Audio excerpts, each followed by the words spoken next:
Olá pessoal, tudo bem? É extremamente importante ter agilidade, flexibilidade e autonomia para atender as demandas de fábrica. E essas são características intrínsecas à impressão 3D.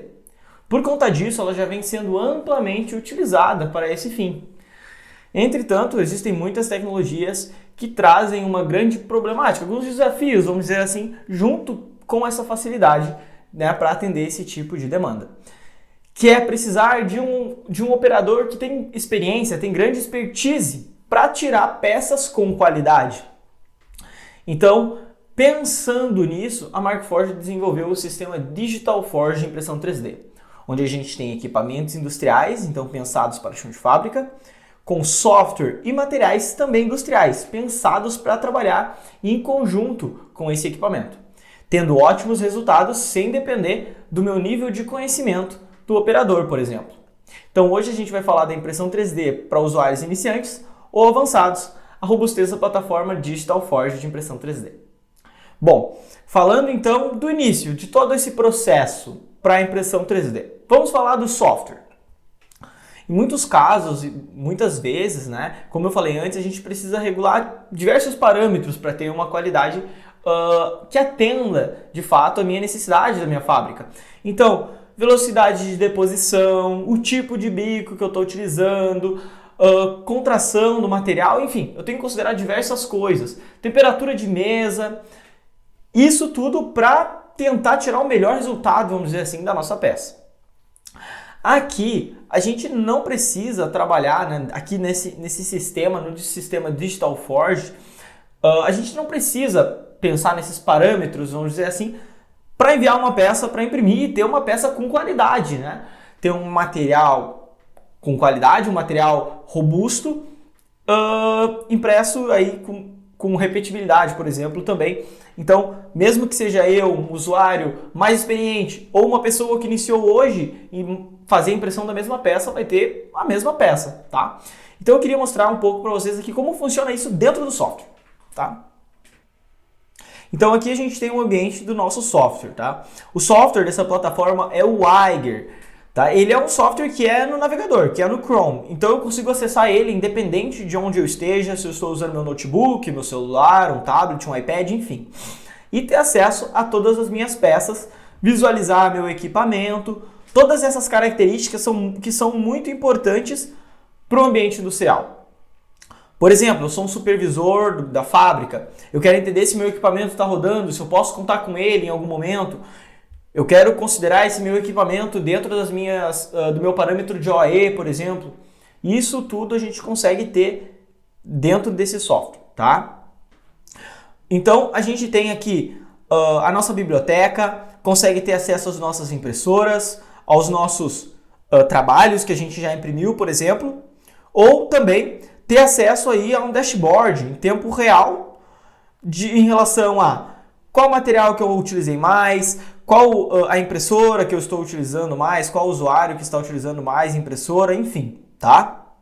Então eu considero todos esses parâmetros e ainda consigo exportar uma tabela disso, tá? Para posterior análise, vamos dizer assim. Tudo isso no software que eu vou fazer a preparação, por exemplo. Então vamos voltar lá para dentro da nossa pasta e entender como a gente faz essa preparação. Vou passar aqui brevemente para a gente poder entender o fluxo, que é o que de fato a gente quer trazer para vocês hoje. Então basta a gente importar um STL, tá? Com arquivo padrão para qualquer tipo de impressão. Seleciono a pasta, aqui já está dentro da pasta que a gente quer, essa que já está pré-selecionada, e faço a importação desse meu STL. Aqui já abre numa posição padrão da minha peça, mas eu posso virar ela de acordo com a minha necessidade. Se eu quero que uma face ou outra fique para baixo, porque eu entendo que isso vai dar um melhor acabamento, por exemplo. Enfim, e essa seleção de posicionamento e seleção de material, por exemplo, são as únicas seleções que são necessárias que eu faço. O resto eu posso manter como um padrão, por exemplo, e ter a minha peça com grande qualidade. Mas eu também posso mexer nesses parâmetros, tá? Por exemplo, aqui eu vou utilizar uma fibra de vidro como reforço, tá? Depois eu vou explicar um pouquinho mais sobre isso. Mas eu vou utilizar, além do ônix como meu material base, uma fibra de vidro. Eu só selecionei que eu vou utilizar ela. Dentro dos meus parâmetros, se eu quiser alterar alguma coisa aqui de unidade, métrica ou não, se eu quero que seja na mesma escala, enfim, se eu quero usar suporte ou não, tá? Consigo selecionar também o tipo de preenchimento, desde preenchimento hexagonal, triangular, até sólido, por exemplo, em alguns casos, tá? Aqui eu vou deixar no padrão, só para a gente entender o fluxo novamente, tá? E a partir disso, posso selecionar também as minhas características da minha fibra de reforço que eu escolhi ali, tá? Que eu escolhi ali a fibra de vidro, poderia ter escolhido qualquer outra fibra, mas aqui eu consigo então selecionar esses parâmetros, a quantidade de fibra que eu quero dentro da minha peça, enfim. E a partir disso, basta eu salvar. Eu não preciso me preocupar se tem alguns parâmetros, de novo, de velocidade de deposição, aquecimento do ambiente, enfim, pré-selecionado para esse meu equipamento, eu vou ter a mesma qualidade na minha peça. A partir do que eu fiz o salvamento dessa peça aqui, eu vou ter algumas estimativas, né, de tempo, principalmente, quanto material eu vou consumir.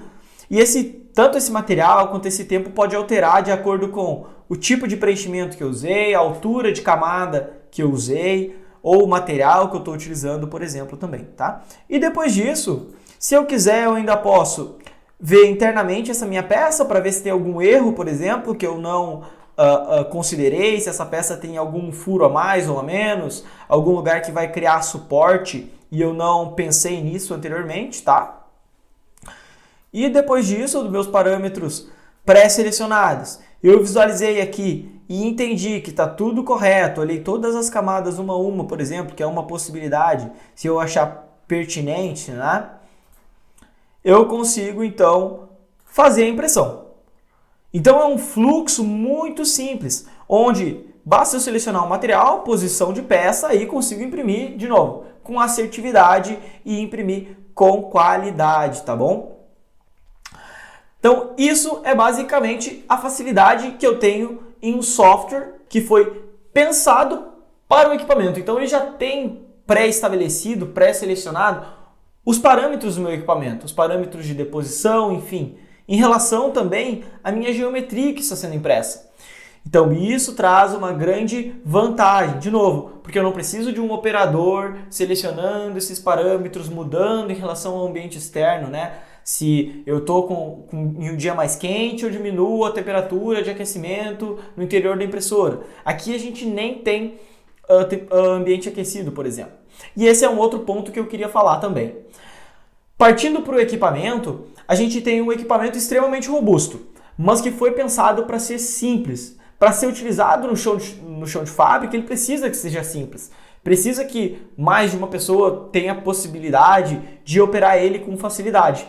Então, ele não vai ter mesa aquecida, não vai ter ambiente aquecido, não vai ter mesa descartável e, além de tudo, é um equipamento plug and play, onde uma tomada comum e uma conexão à internet eu consigo fazer a impressão e consigo visualizar, através desse software que a gente viu anteriormente, consigo visualizar essas peças, visualizar a impressora e também acompanhar a minha impressão em tempo real. Então eu consigo olhar lá quanto por cento está a minha impressão, quanto tempo falta, quanto tempo já foi, se eu estou com algum problema na impressão.